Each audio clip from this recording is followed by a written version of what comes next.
people are scared to take that first step to pick up the phone to speak to somebody, but whenever they do, the outcome's always much better. So pre-insolvency, I would get them to take advice earlier. Post-insolvency, it's actually address what is being asked of them. Mark, welcome to the Director First podcast. Great to have you over in the office. Thanks for making the time. No problem. Thanks for having me. What was the motivation for you getting into insolvency law? I don't know if there's a motivation. There was an element of, I think, luck. I think like most people, I fell into insolvency. So when I just finished university, I applied for a variety of paralegal positions and got an interview working in an insolvency and sports law team at a firm in central Manchester. So my first paralegal role was in insolvency and sports law, working for two insolvency partners. One partner was a dual qualified insolvency practitioner. So I did a year as a paralegal before becoming a trainee. As a trainee, you do 6 month seats across a variety of areas. But then I did my first seat in insolvency and my last seat. So everything I'd really done for the first 2 years of my training was catered around insolvency. So it made sense really when I was qualifying to qualify into insolvency. But again, I got lucky that when I did get into it, I genuinely enjoyed it. And I've stayed ever since, and I can't really see myself doing anything else. What do you enjoy about it? The variety, the people that we deal with, the fact of when we do what we do, we can make a genuine difference to people, whether that's individuals, companies, or when you are working for an insolvency practitioner on, say, an administration or a liquidation, repaying creditors. It's what we're actually there to try and do. So there's a sense of, a good feeling when you're able to do that. But going into work every day, not knowing what your day is going to have, when you speak to somebody on the phone, you've never met these people before, you don't know what they've gone through, everyone's got a different story. Quite often they're going through traumatic time, stress. We can help them through that process, and that's quite rewarding. Well, mate, listen, I only invite people on here that I can vouch for 100%, and for years we've seen that you've assisted directors that we've worked with, and you've been absolutely phenomenal. So, for everyone that's watching there, you definitely get the Director First seal of approval. Thank you, appreciate that. And it is, you can sort of sit on both sides of the fence. You mentioned there that sometimes you'll be representing a director, sometimes you'll be representing the insolvency practitioner. Yep. Just for people that don't quite understand what that means, can we sort of dive into what it means to represent a director, what type of things you're going to represent them on, and then what happens when you have to flip over to the separate side of things and you're representing the IP? Sure. So quite a lot of the work we do is advising on claims either being brought by the IP or advising the director on those claims. So if we're introduced to a director who's gone through an insolvency and they're receiving correspondence either from the IP or their instructed solicitors, we can advise them on the nature of the claims that are potentially being brought against them. It's not always that claims are being brought, but we can give a unique insight into how the IP is thinking, because obviously we then do that for the IP. So we can take a director through the variety of claims that are available to the IP, what information they have to give, what information they don't have to give, but we can also give an insight into how the IP is going to be thinking about it commercially. So if there are deals to be done, conversations to be had, we're quite well placed to do that because we have those conversations on the other side, and equally when we look at claims for an IP, we know how the directors are going to think about it. We know sort of the way that they run their businesses, and we can advise the IP on how best to bring their claims. And equally then, if there are conversations to be had regarding settlement and things like that, you can look at it commercially, knowing that it's quite an unusual situation when you're dealing on behalf of an insolvent company. There isn't really commercial benefit behind the litigation other than trying to repay creditors. So you have to finally balance the costs that you incur in pursuing the claim versus the benefit to creditors. So doing it on, like I say, both sides, we're quite well placed to be able to help both parties reach a resolution, whatever that may be, whether that is settlement or whether that is ultimately proceedings, trial and judgment. Okay, cool. So let's start here. What's the number one mistake that you're seeing directors make at the moment? And this is going out in probably May 2025. Not engaging with what's in front of them. So quite often directors who've been through an insolvency will then ignore the insolvency practitioner.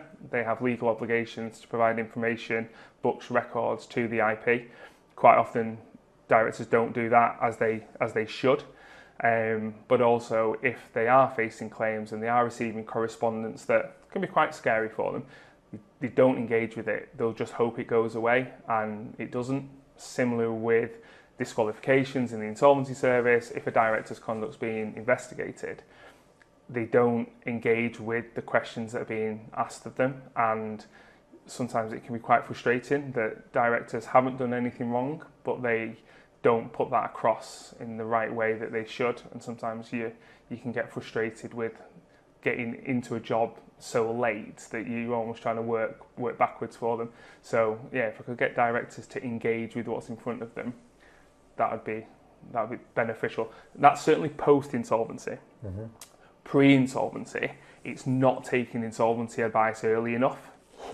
And one thing I would love to be able to do is change the job title of insolvency practitioners. I'd get rid of it. I don't know what I'd change it to, but I'd change it, because every director thinks if they go and speak to an insolvency practitioner or they go and speak to an insolvency lawyer, they're going to end up in an insolvency process. Yeah. Whereas every single IP that I work with, and everybody sort of in me, my team, and even my competitors who do the same thing, I know how we all work. Every single person will try and avoid an insolvency first and will work through that business to try and keep it out of a process. If that isn't possible, then they will put it into a process. But people are scared to take that first step, to pick up the phone, to speak to somebody. But whenever they do, the outcome's always much better. So pre-insolvency, I would get them to take advice earlier. Post-insolvency, it's actually address what is being asked of them. I think one of the things that obviously we've noticed, I mean, we'll get like hundreds and hundreds of inquiries every month. We don't do hundreds of insolvencies every month. Like the vast majority of cases that will come into director first are issues with HMRC, creditor pressure, really don't know what to do, rabbit in headlight type of stuff, because they're not used to dealing with this. I mean, for us, this is our day to day, isn't it? It's like, if I tipped up at a building site and they asked me to plaster a wall, I'd give it a good go, but I wouldn't know where to start. Yeah. So a lot of our inquiries, it's like, right, well, what's gone on? Where are you hoping to get to? Yeah. Is there any way you can get to A to B legally without using an insolvency process? And I always find a good question to ask people is, listen, what is your biggest fear? We had one yesterday, bless her, really difficult situation, lady and husband is sadly, he's got some real serious issues going on at the moment. He's not able to respond to this claims on a personal guarantee that he's signed. I said, well, what's your biggest worry? He says that we're going to lose our family home. I said, okay. I said, well, hypothetically, let's just dive into it. The personal guarantee is 40 grand. I says, do you mind, always a difficult conversation, do you mind me telling you about your personal situation? And she said so. We found out she's in a shared ownership property and there's about 30 grand equity between her and her husband. Yeah. And I said, I can't guarantee, okay, but I know the lender. I says, it's very, very, very, very unlikely that they will make him bankrupt, because if they do, they'll get nothing. Yeah. They just want a resolution to this issue. And she put me a lovely review on Trustpilot last night. Like she was, and a lot, like no insolvency. We do loads of them.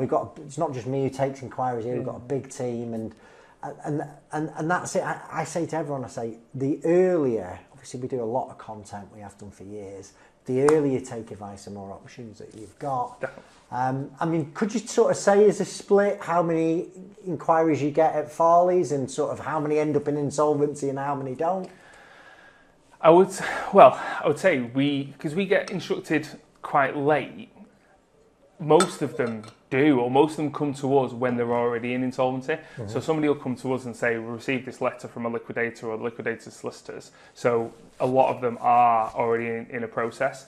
But if we do get instructed early enough, there are things that we can do. But it's a really small proportion come to certainly their lawyers early enough.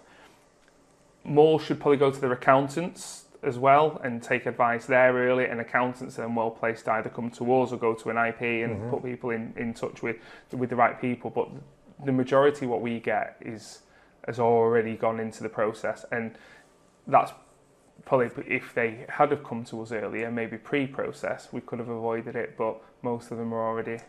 Why do you think that, like, so many people are scared to speak to people like us, even scared of their accountants? You know, what's going on for them? I think people are still scared of failing, and I don't think people should. Failures happen all the time. A lot of the failures we see are no fault of the directors. We're in a very, very difficult economy, so a lot of the increased costs that people are having to foot now, that's no fault of the directors.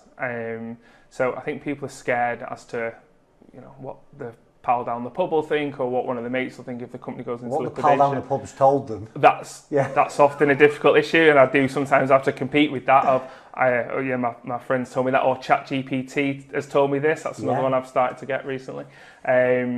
So I think people are scared of the outcome, but if they're scared of the ultimate outcome, what they're actually scared of is actually more likely to come true. And if they sort of say bite the bullet and pick up because all it is a conversation. That's all it is. And you don't charge people for picking the phone up here? No, absolutely not. So quite often we'll spend quite a lot of time with directors trying to fix that problem. If that doesn't turn into an instruction for us, so be it. But my ethos, and very much everybody else at Farley's, is we'll put time with that. So let's say that that business doesn't end up in insolvency, but we've then got corporate teams, property teams, employment teams, like say the commercial litigation we do. So we think, well, if we do right by them, next time they need something, they're going to pick up the phone to us. Are you preaching to the converted, mate? I've always said, listen, if you just over-deliver, because there's so many people out there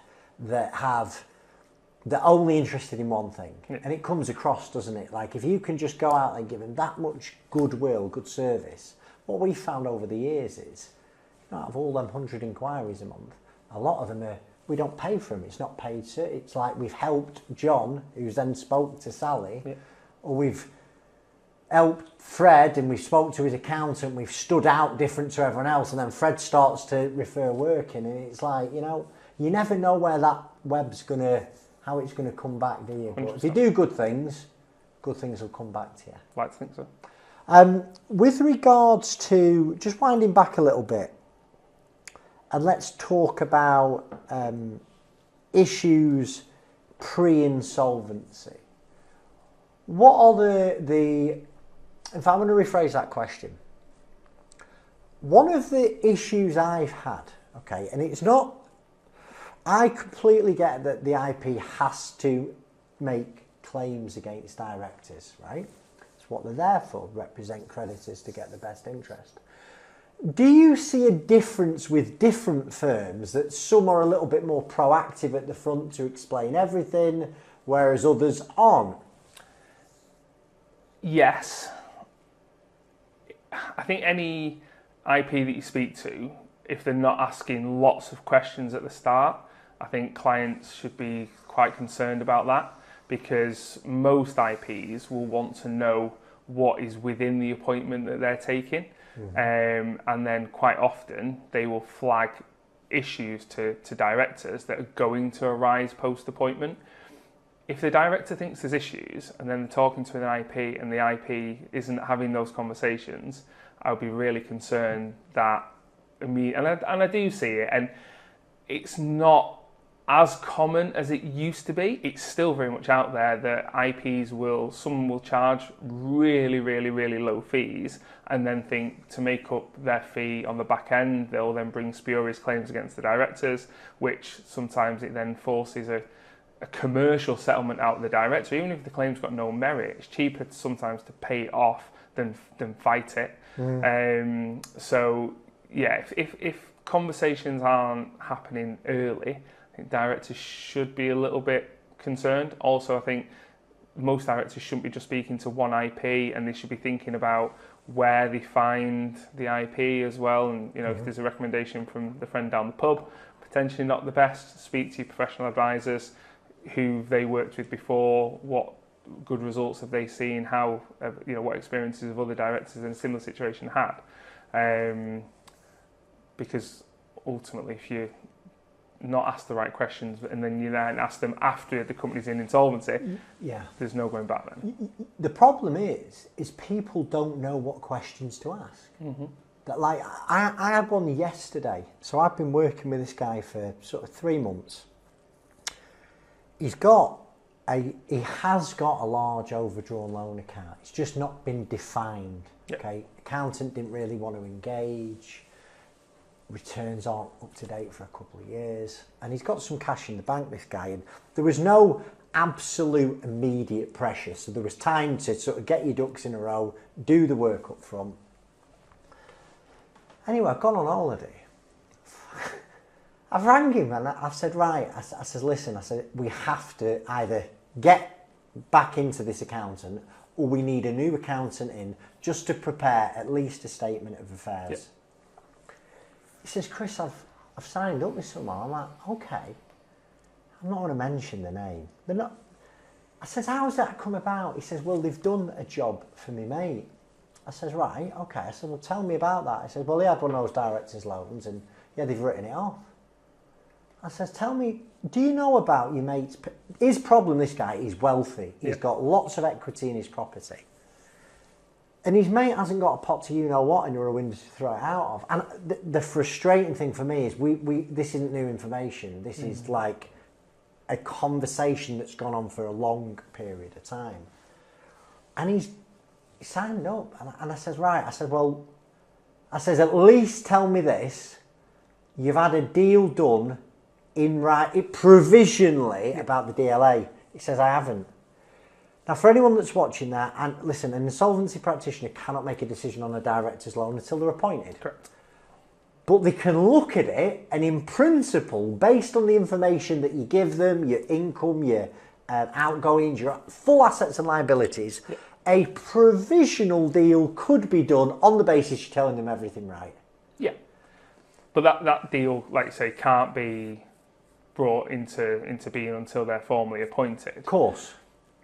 But if the director is trying to have those conversations and the IP has no interest in having them, I would be questioning if the IP is acting in the best interest of creditors. Because if that director is trying to repay the best they can, that's always going to be in the best interest of creditors, because that's going to lead to the best recovery within the estate.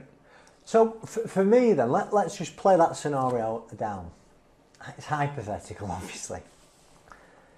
You've signed up with an IP, you've got an 80 grand director's loan account with some equity, quite a lot of equity in your property. And it's not really been mentioned beforehand, you've signed your papers, you're going down the process. In your experience, what happens there? There'll be a letter of claim sent quite quickly from the IP to the director for the full amount. Yeah. And the director's going to get this, because we've lost so many jobs over the years, and it's always the same. It's like, they lead with the question, how much is liquidation? How much do you charge? I've trained everyone here, if that's the leading question, it's a red flag. They're probably not a good client for you. But try and educate them why that's not the right question.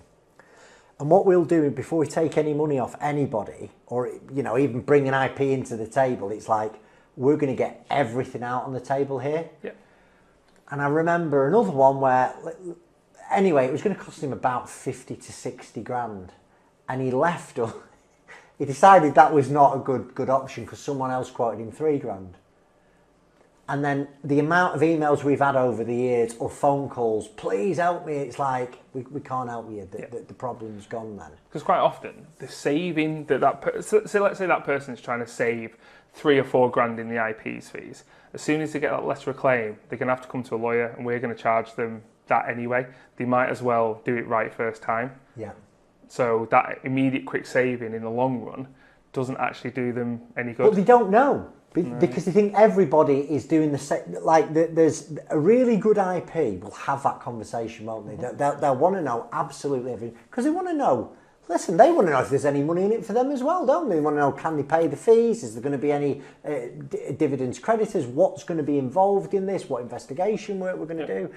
Rushing in and like jumping into bed with the first one is...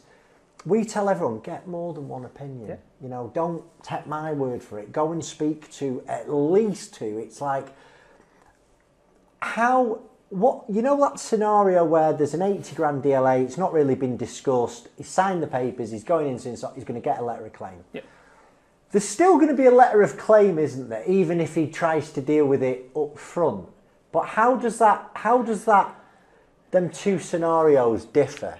There may not be a letter of claim. So if it's dealt with up front and then it's effectively agreed upon appointment, it doesn't have to get that far. It can be wrapped up in either a settlement agreement, or quite often IPs will just do it themselves directly. Okay. So it doesn't need to get that far. Okay. But if it does, then they need to engage with it quickly. If they'd have found one of those firms that do the work first, ask the difficult questions, is there a likelihood that they would have got a better outcome on the settlement? You would like to think not. You'd like to think all IPs do everything in the best interest of creditors and everybody acts in the same way. But I have seen it where there are more commercial settlements done when things are done the right way. Yeah. Because, I appreciate your answer. I think a very sit on the fence answer. That's why I didn't give you the questions before we got down here. So let's sort of talk about post-appointment claims. Yeah. What are the main claims that are being brought? Misfeasance claims. So nobody knows what that word means who's watching this. Misapplying, retaining, or becoming accountable for the company's money. Okay. So using it in a way that shouldn't be used. So quite often those claims are brought in conjunction with breach of duty claims under sections 171 to 177 of the Companies Act, which again in short basically says not acting as a reasonably competent director would, acting where you've got conflicts of interest, acting against the interests of all creditors. So quite often the claims will be brought where a director thinks that they've done something right, done something legitimate, and that's been in the best interest of a creditor, but not in the best interest of all creditors. Now, quite often, the all creditors or the creditor they act to their detriment is HMRC. So if you've paid off one creditor over here but left HMRC behind, quite often the directors are going to find themselves personally liable for what they've done. Preference payment. Preference. Could we sort of unpack all that? Because there was quite a bit of technical stuff in there. And remember, the people that are watching this have either got a bit of a fetish for bold chaps with specs, large percentage of them, or they're just the average Joe director. Yeah. They're like, I don't know what, you know, let's get this as basic as... Simple terms. So a preference is making a payment or doing something where you put the recipient of that thing, quite often money, in a better position than they would have been in the event of the company's liquidation, and there is a desire, an intention on behalf of the company to do so. So you pay your mate rather than paying HMRC, knowing the company is going into liquidation or is likely to, or if it happens at a time that the company is insolvent, then again the payment's going to get attacked. How would it get attacked? By the insolvency practitioner, either bringing a preference claim against the recipient, so writing to the recipient and saying you've received this payment in preference to other creditors, or the director being personally... What's more likely? The director being personally pursued. Yeah. Is there such a scenario, let's say where a business, I get this in construction all the time, where they've got to make certain payments to get jobs finished? Is there an argument to be had there? So in that sort of situation, hypothetically, the desire to prefer issue doesn't arise. So there is, if you're making a payment that's business critical and doing so is actually for the benefit of all creditors. So if you pay £100 to somebody, but by doing so you bring in 150, well, you're not actually doing anything to the detriment of the general body of creditors. You're improving their position.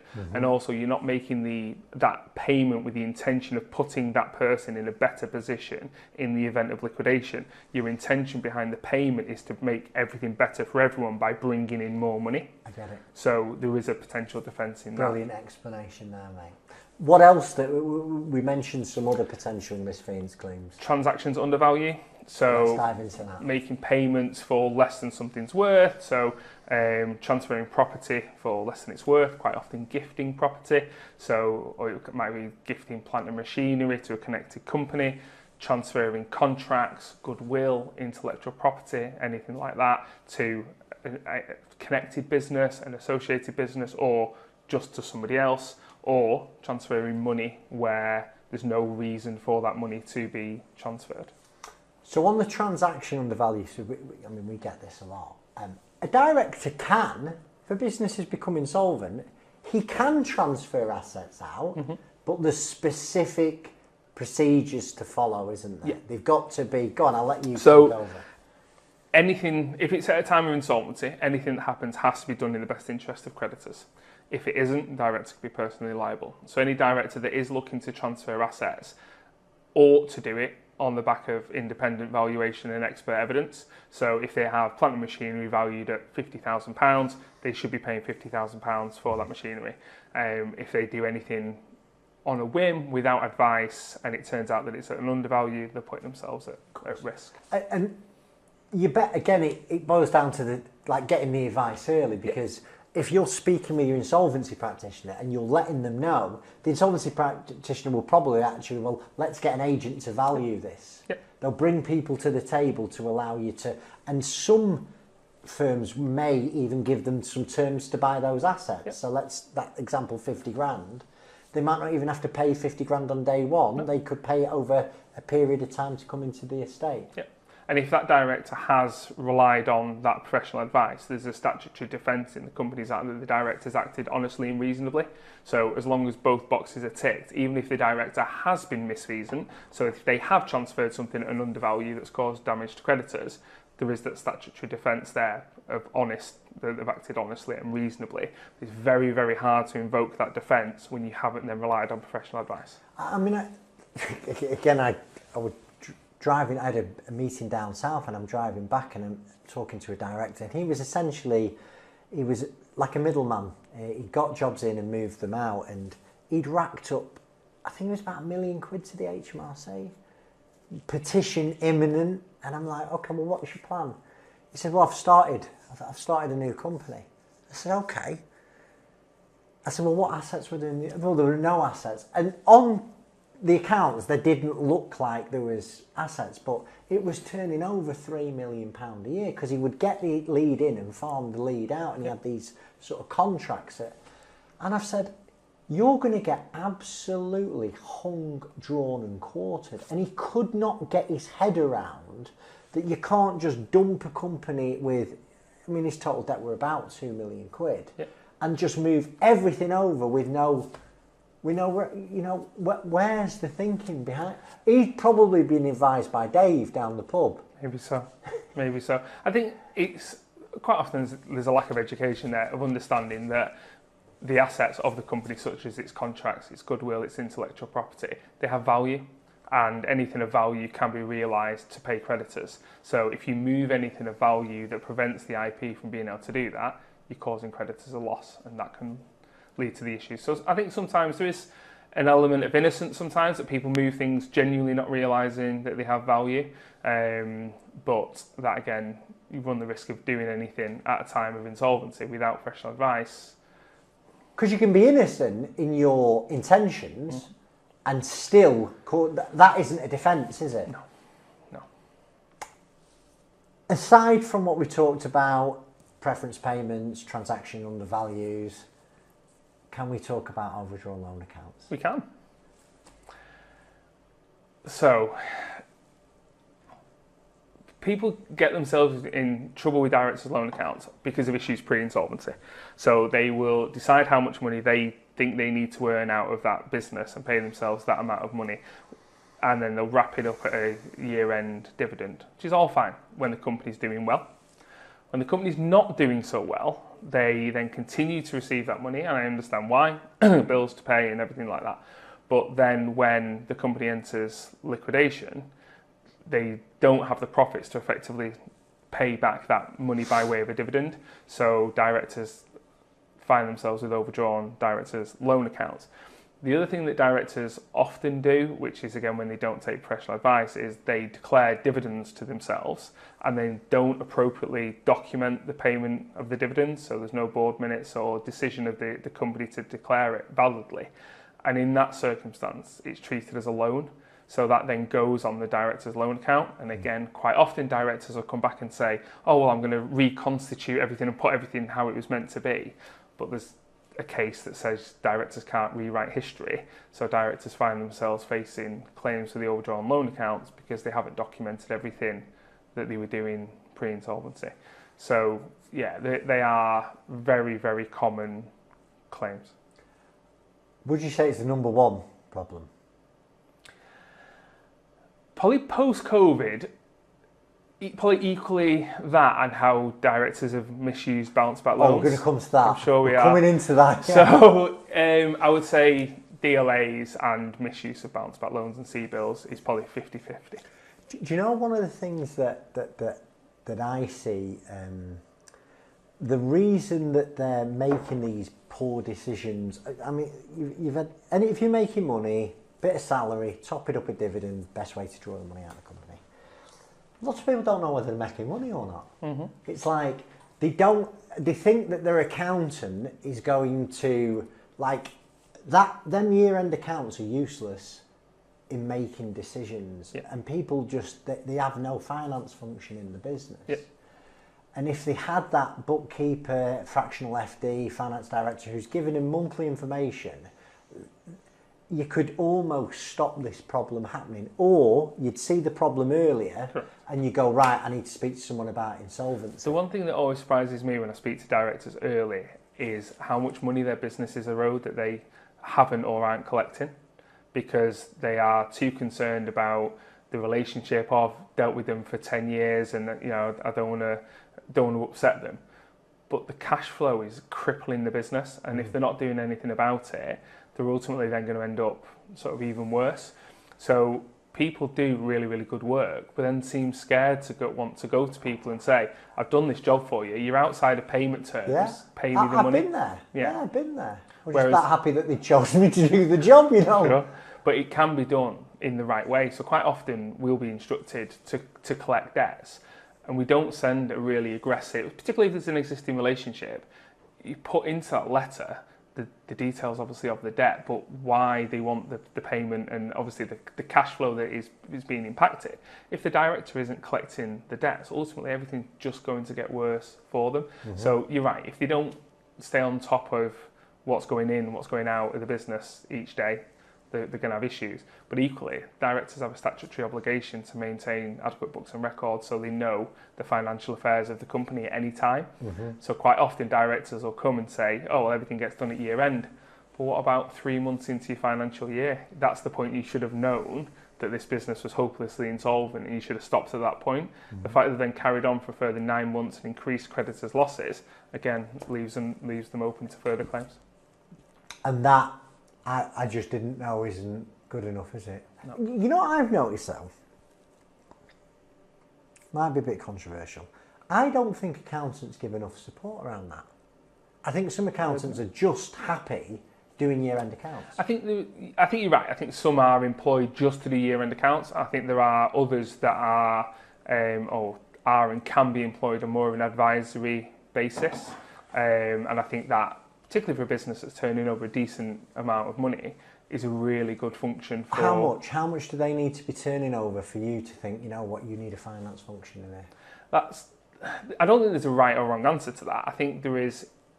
I would look at it in a different way. I would look at it on a time basis. Mm-hmm. So if it's going to cost, let's say £2,000 a month for the accountant to oversee things, but that's going to save the director 15 hours a month.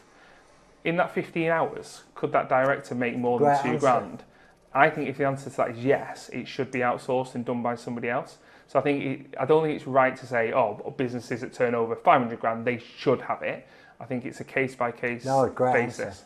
Answer. And it sometimes might not be the accountant. Like you say, probably I was a bit unfair there. Some accountants are great at doing the compliance. That's all they want to do. They don't want to get involved in bookkeeping. They don't want to get in. But there are other people, like a good bookkeeper's worth its weight in gold, isn't it? There are I've had loads of fractional FDs that have come onto this show, and like they can help you make better decisions about your business. And if the shit's going to hit the fan, they're going to see it earlier. Yeah. Back to DLAs, right? They end up with an overdrawn loan account. How, from your point of view, what should that director be doing? They've already got it. Let's sort of accept that they've got the director's loan account. They're looking at insolvency. What would the steps that you would suggest that director takes from the moment that, like, crikey, I need to phone somebody? I wouldn't allow the fact you've got the DLA to stop you making that call. That's the first thing. I think some directors will think, well, if this is going to land me in personal trouble, I'll stop the process. Ultimately, that's just going to make things worse.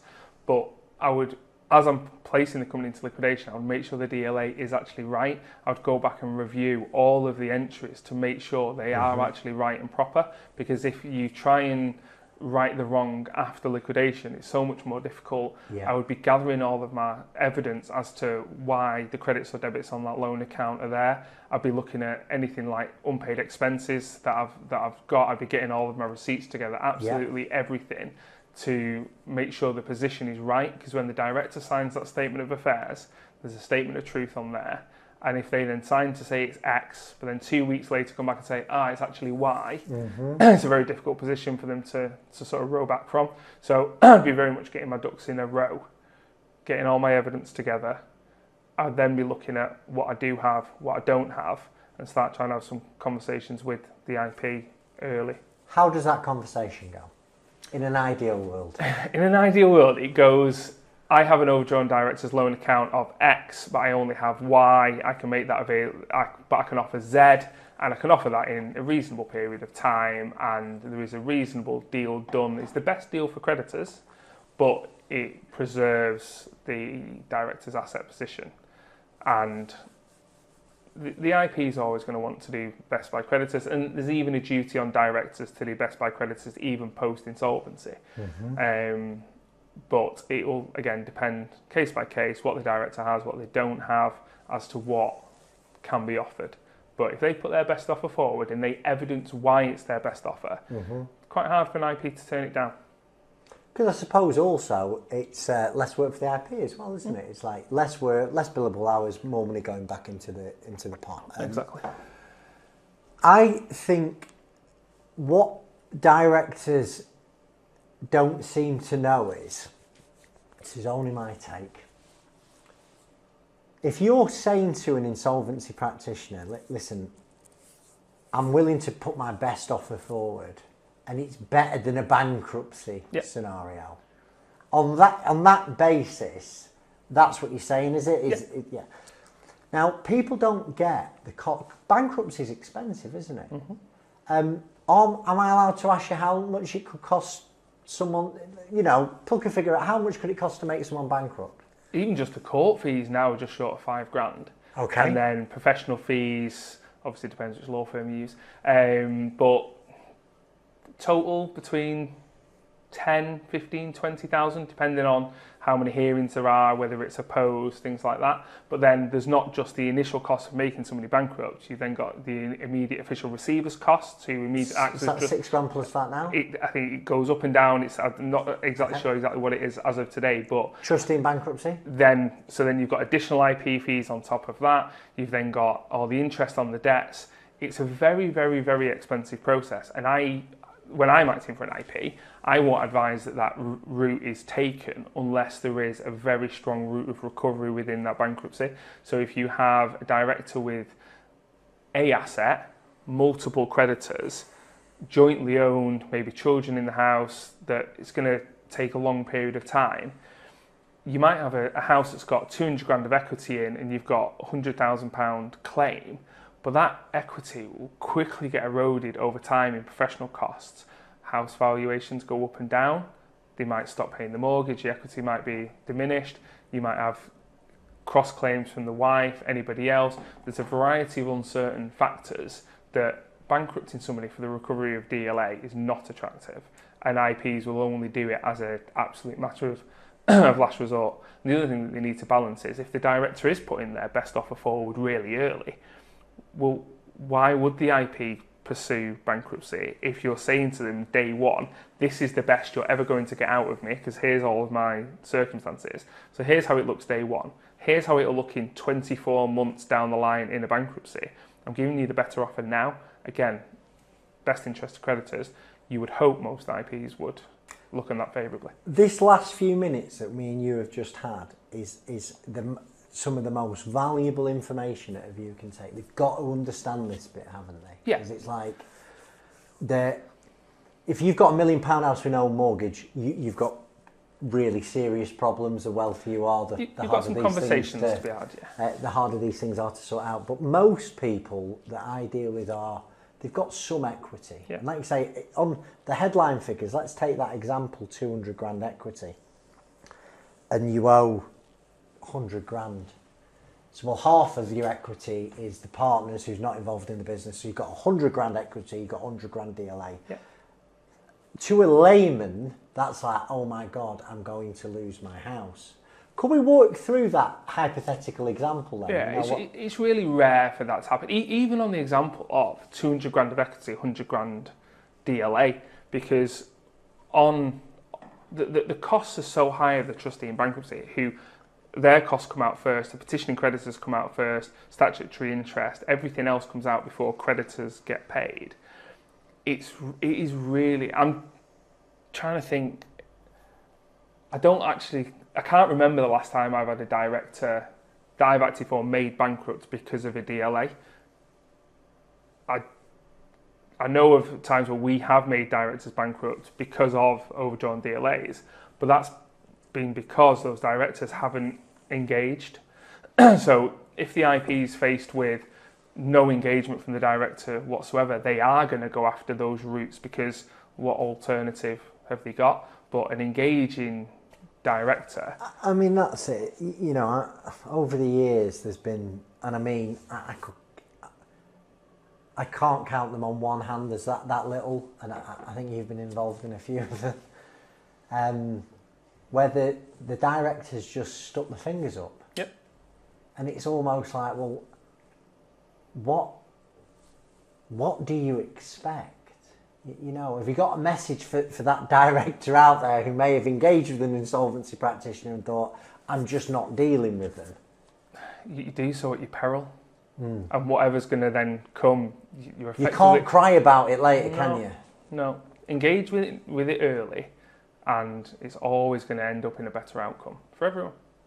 Because for it to get to that stage, and, you know, whether it's you or being sold to a litigation fund, I mean, that scary stuff. Like, can we talk about litigation funds? Absolutely. So I give the same piece of advice to every single director where I'm acting on a case where it gets assigned to a funder, and the words I use are, it's a game changer, because funders acquire claims to run them and to make the most money out of them that they can, and they're entitled to do that, and that's their business model.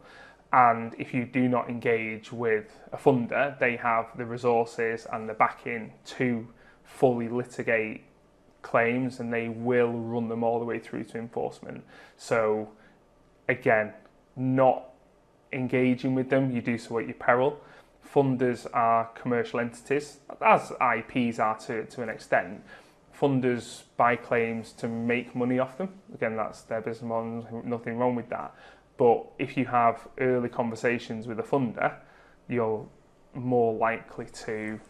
Have we got any hypothetical examples of stuff that could have got sorted pre-litigation funder? And what happened at the end? Yeah, they have loads. So particularly with funders, they're entitled to pursue the full value of a claim. So if a director owes, let's say, 300 grand, but the costs and debts in the liquidation are only 50 grand, the funder's entitled to go after the full 300. And even though the director could have paid everything off in the liquidation and put it completely solvent again, Once it's assigned, the gloves are off. That funder is entitled to go after the full amount. So I've seen numerous examples where deals could have been done with IPs, haven't been done. The IP has then assigned the claim and the funder has gone after the full value of the claim. And it's just got so much worse for the director. I mean, I've seen it before where deals have been done in principle with an insolvency practitioner. Well, they've actually been done post-appointment. The deal's not been followed through. Yep. Insolvency practitioner's gone, well, and then they pass it over, and obviously they're feeling the full force of it. Yep. Can you do deals with the litigation funders? Definitely. Are they better to do? Surely, though, they're not as easy to deal with as the insolvency practitioner or their... I wouldn't say easy to deal with. They're professional people who most of them have worked either as IPs, accountants, insolvency lawyers. So they are as easy. Is it more expensive though? Because once it's there... Probably. Yeah. Yeah. I think, I use the word game changer because IPs have to take a really commercial view of running litigation, and they also have to consider risk. So if an IP runs a contested piece of litigation and loses, they can be held liable for the adverse costs. So they won't run litigation with risk to themselves, whereas the funders have, after the event, insurance backing. Mm-hmm. So they are able to run claims, I won't say more aggressively, but without the same risks that the IP has. So I think I always advise clients, if there's a sniff of it going to a litigation funder, to settle with the IP. How long will it take to go from IP to litigation funder? Not long. Really? Okay. The actual process of assignment can take a week, 2 weeks, of when the IP goes to the funder and says, got this potential claim. So the funders do move quickly. It's very, very rare, though, for it to go straight to a funder. How long will an IP give you before they go, you know what, I've had enough there? There's no hard or fast answer to that. I would say a couple of letters. Yeah. So if you ignore the correspondence and then it just goes to a funder, well, you've had your opportunity. So that's the thing. As soon as that letter lands on the doorstep or in the email inbox as they are now, engage with that letter. Don't wait. Don't take the risk. So how important do you think it is, if you become insolvent, how important do you think it is actually getting your decisions on paper, and how would you do that? Like, what guidance can you give somebody? Board minute every decision. So from the point of, or from the insolvency point or the tipping point as it's called, there's a case called Sequana, which says that from that tipping point of insolvency, all decisions must be made in the best interest of creditors. It never happens, but it should. If every director, every time they make a decision to do something, held either a board minute or noted down their thought process as to why they're doing what they're doing, why they think it's in the best interest of creditors. So then when if I'm looking at that from an IP, I'd be thinking, well, this is a director that's thinking this through. They might have got the decision wrong, but their intention is clearly to do right by creditors. So I think if there's, even if it's sole director, holding board meetings effectively with yourself, recording everything that you're doing, why you're doing it, why you think that decision's acting in the best interest of creditors, noting down that you've gone to speak to your accountant, asking for everything your accountant said to you, get it in writing. We get told all the time, I went to speak to my accountant, he said, yeah, you're absolutely fine to continue trading. You got an email from your accountant? No. Go to the accountant, have you said this? No. So get everything in writing, keep your books and records in really good order, and then if there is an issue, you've actually got something tangible to answer the questions with. Brilliant. Let's get on to bounce back loans and C-bills. Let's. We are how many years? 5 years after they came out? Yep. There's been some problems. There's been a lot of problems. It's kept everyone busy. Come on, just talk to me about what's going on. We're in April 2025. This is going to go out in May 2025. 5 years ago, everyone could take a bounce back loan with a few clicks on a button. Yeah. C-bills were available. there are huge defaults, there's mass fraud reported. What's it like on the coalface? That's exactly how it is.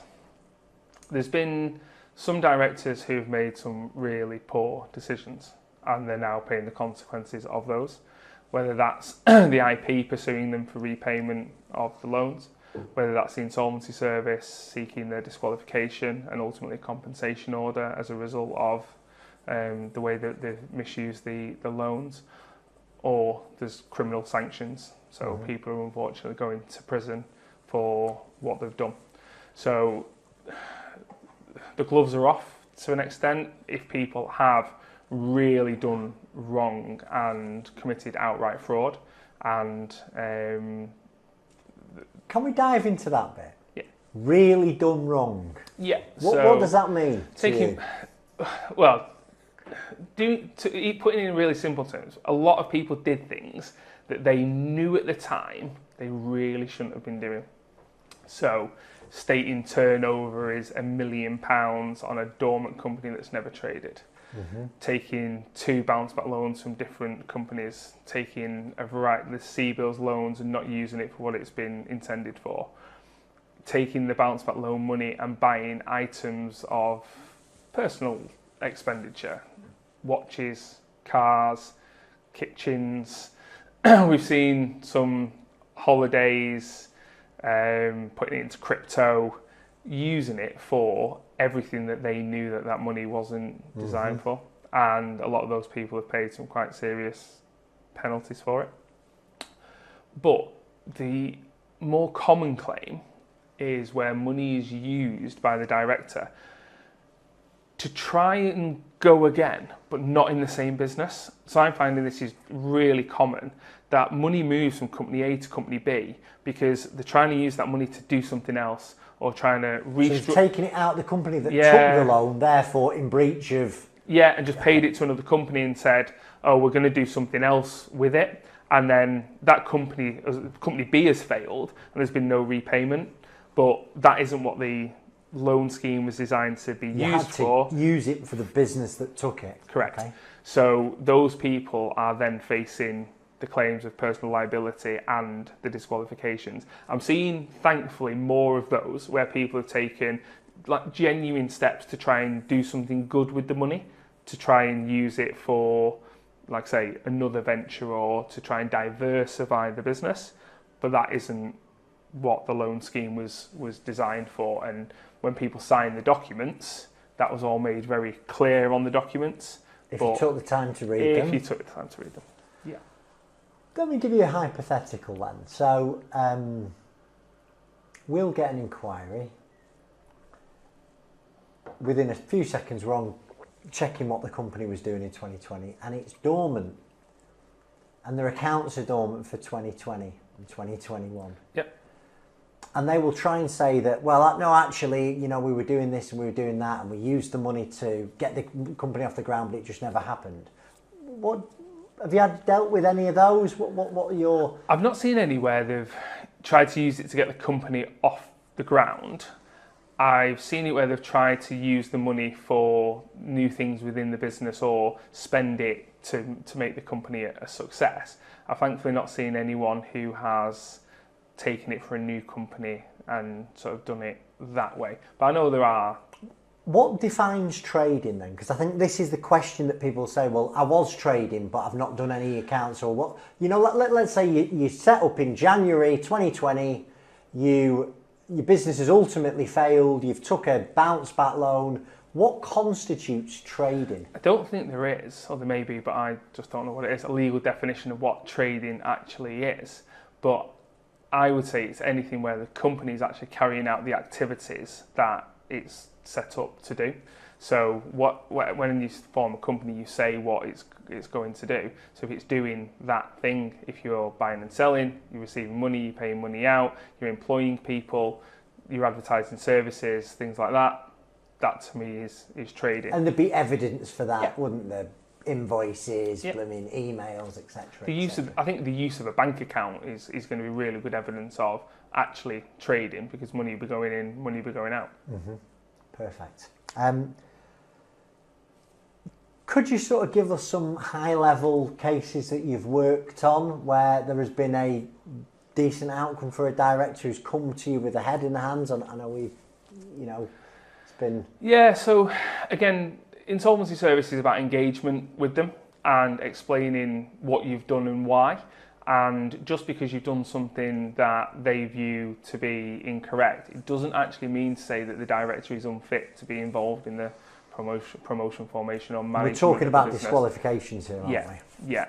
So the insolvency service will seek that person gives an undertaking really early, but if you can put across why that person has either used the bounce back loan money in the way that they have and show that they've done so in line with the scheme and in the best interest of creditors, then there's a fair, I was going to say you can never guarantee it, but there's a chance that a disqualification can be avoided.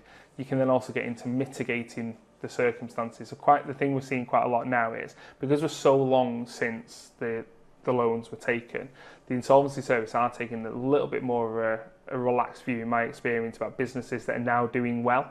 So that person might have done something wrong 5 years ago, but if it's not something that's a blatant fraud, if that person is now running a business that's trading successfully, paying its tax, employing people and doing the right things, the insolvency service do seem to be looking on that a little bit more favourably. Do you mean that they had a business that had gone through an insolvency process, a disqualification undertaking came to the director, but director is now in another business, making money, paying tax on time? Yeah, so... But that has nothing to do with the business that they liquidated? No. Okay, so it could be a successor business. Yeah. It could be the fact they're doing the same thing again. Course. And one thing that we'll often put together for the director is, here are all the mistakes that I made, but here's what I'm doing now and everything I've learned from. So sometimes the director will be faced with a situation of defending proceedings, which is very, very expensive, or choosing to give an undertaking for a reduced period of time.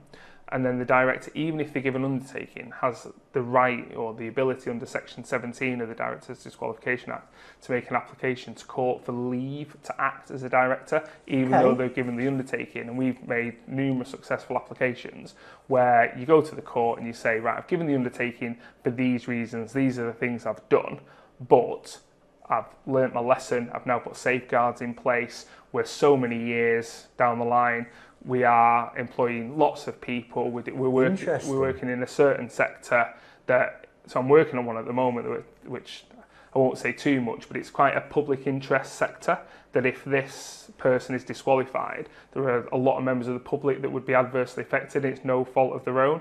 So yes, there may have been wrongdoing, but that'll form part of our application for leave to say, these are all the things that we've put right, and this is what we're doing now going forward. Effectively give us a second chance.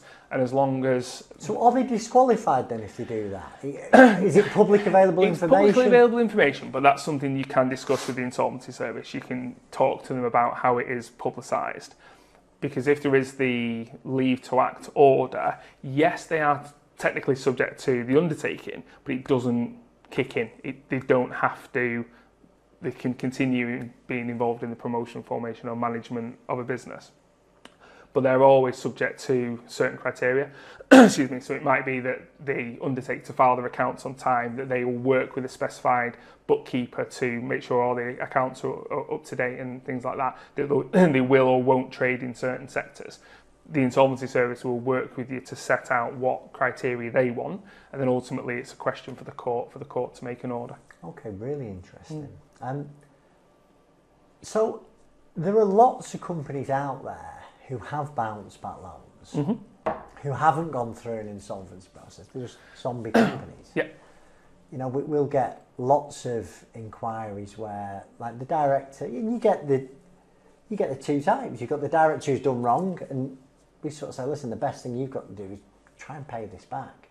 And you've got the director who hasn't done anything wrong, the world has imploded, they took the right amount, they spent the right amount, but they haven't got the 5 to 10 grand it costs to liquidate the business. What do you think will happen with those loans, these zombie companies? Have you an insight into... The insight isn't sort of based on any sort of genuine knowledge, but I think that if companies are... Because now the companies can be restored if they're dissolved. The companies can be restored and those loans can be pursued. So I think any director that's done wrong is ultimately going to face the consequences of what they've done. If that director's taken the right amount, done the right thing, they haven't got anything to worry about with regards to what their conduct was. If they can pay the loan back over a period of time, all the better. But if they can't afford the insolvency practitioner's fee, then obviously there is an issue for them as to getting it into liquidation. Do you think the banks will start winding companies up? Because like there are, I can't imagine we've got to be talking tens of thousands of companies here that aren't trading, that they need a bullet, but they can't afford to fire the bullet themselves. Potentially, that could happen. That would make us all very, very busy if that did happen. I don't know if the banks will rely on the government-backed guarantee. Well, the government to pay. Here's the thing, though. The government, I think it's if you've been in default for 12 months, the bank can make then the claim from the government, and the government will pay the bank. Mm-hmm. So there's lots of these loans now where the government have paid the bank back, so the bank have got the money back, but the business is still alive. The director doesn't know that the bank has been paid back the loan. Yeah. I mean, what happens there then? Because they've got the money back, they're still chasing the director for the money as well. I would imagine there is an obligation on the bank to then repay the government. So if the government are paid out under that guarantee, I expect there'll be an indemnity to say if the bank get repaid, any money back, yeah, they'll pay back. Because I've heard people like offering £10 a month. Like, I know this has happened where you offer £10 a month, and they might owe 40 grand on a bounce back loan, and the bank have accepted it. It's crazy, isn't it? Because so many. And I want to be really clear in my messaging here. If you've done wrong, you should expect the consequences that would come. But if you sat there, you've done everything right, you just can't pay the bloody loan back. Just do the best deal that you can. And yeah. Have you heard about partial settlements? Well, what do you mean? Where you speak to the bank and you basically give them your best offer to pay. Have you handled any of them yourselves? No, because generally if somebody's coming to us with something like that, they're probably struggling financially, and then paying for legal advice on something like that's probably not the most commercially beneficial thing. So we would, if somebody approached us with something like that, we would steer them in the right direction, but we wouldn't really be instructing on something because it would probably cost them. If they're struggling for money, the last thing they need to do is then pay us to do something they can probably do themselves, because most directors can have a conversation with the bank and say, look, I'm struggling, this is what I've got, and then put it to the bank. Fair enough.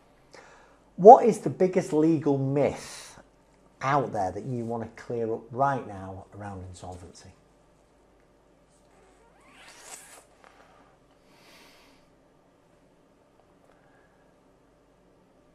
Legal myth.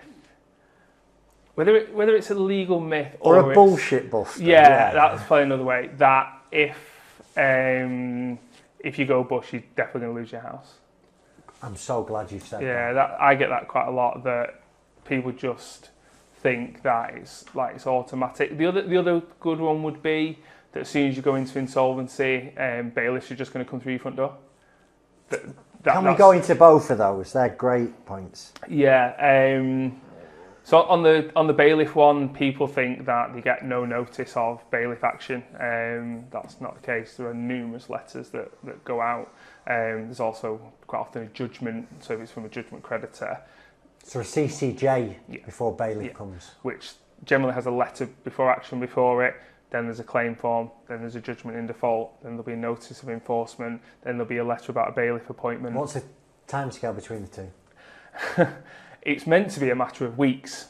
The court system at the moment is not in the best of shape. Yeah. So I have seen it where it's months and months before you enter judgment against somebody, you actually get your judgment. So it could be quick, depends which court you're in, depends on the circumstances, but it can be. But you won't have a bailiff until the CCJ's been served?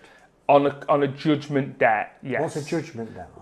You refer there as a county court judgment. Right, okay. So person A owes person B money, they issue proceedings in either the county court, and then the person, if they don't respond to it, judgment in default will be entered. If they dispute it, then they get into the litigation process. But it's not just bailiff turns up at your door and walks through it and takes your TV and everything like that. It doesn't thankfully work like that.